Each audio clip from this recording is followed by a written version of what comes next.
Hello everyone. In this tutorial we are going to understand that how a convex lens, which is also called as a converging lens, forms the image of an object when the object is kept at different distances from the lens, right?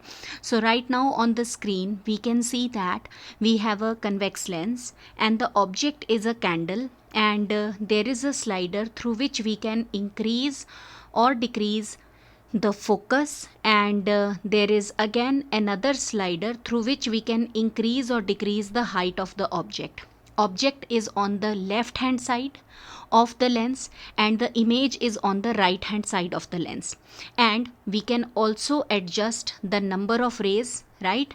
This is ray 1, which is parallel to the principal axis, and because convex lens is a converging lens, so after refraction it will pass through the focus. Okay, then this is ray number 2, that the incident ray of light is passing through the focus, and after refraction it becomes parallel to the principal axis of the convex lens. And this is ray number 3, that if we have a ray of light, incident ray of light, and it passes through the optical center, which is a special point of the lens, that ray of light will go undeviated. Okay, so now let us quickly understand this. So the object right now is the candle. So if the object is placed beyond 2f, can we see that the image is formed between f and 2f?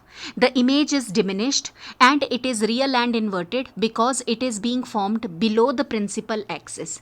Now slowly we are going to bring the object near to the convex lens, and let us keep the object at 2f. So now if the object is kept at 2f, this is a very special case. The image is also formed at 2f on the other side. It is of the same size as that of the object, but it is still real and inverted. So what is a real and inverted image? That it can be obtained on a screen also. We can show this image on some paper, maybe a white curtain, white chart. We can produce it over there. Now let us further change the position. Now the object is between 2f and f, and we can see that the image goes beyond 2f on the other side of the lens. It not only goes beyond 2f, it also becomes magnified, and it is still real and inverted. Okay, so now we will bring the candle to the focus, and now when the candle is at the focus, the object is at the focus, the image is formed at infinity. Okay, so we are now clear with this. Now a very important case of a convex lens, that when the object is kept between the focus and the optical center, the image is formed now on the same side of the lens, and this image is virtual and erect. Virtual means that it cannot be obtained on a screen, and second, erect means that it is above the principal axis. Now we can change this by changing the type of the object and the image. So that is again the same.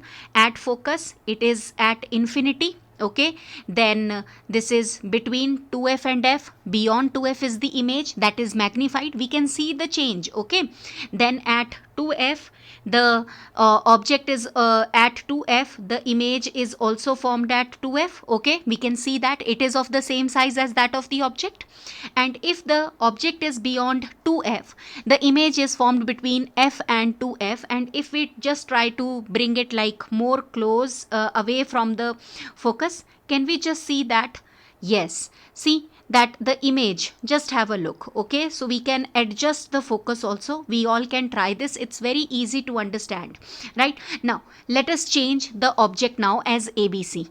Can we see that the object is written A, then B, and then C? And when the image is formed near the axis, it is C, and then A is away from the axis. So this is how it is real and inverted. So this is the case of a converging lens. We can just adjust the number of rays. So right now we have only 2 rays. Again we have removed 1 ray, and it is the ray diagram with 2 rays, then with 1. See, this is how. And what do we get to know from this? That minimum how many rays are needed for drawing a ray diagram? The minimum number of rays that are needed, they are 2. Okay, so here we have made 3, but it can be done with only 2 rays also. right? So this is a converging lens. Now suppose that we change the type of the lens. Now the lens is a diverging lens. Diverging lens is a concave lens. So now do we observe one thing? Let me just change the object. Okay, so now let us just see that the object, I am also adjusting the focal length. Let me just change the focal length. Okay, so right now the object is like away from the principal axis. Can we all see that the image is so diminished and it is formed between F and O, the small arrow that you are able to see. Now we will bring the object between the infinity and the optical center of this lens. Okay, so the image is again diminished and it is still between F1 and O, or F and O on the same side of the lens. Bring the object more close. Still the image is diminished and still the position is F and O. If we bring it still close, F and O, you all can see it is still diminished. Keep it at 2F. Okay, again the image is between F and O. Keep the object between 2F and F. Again it is between F1 and O. Keep it at F.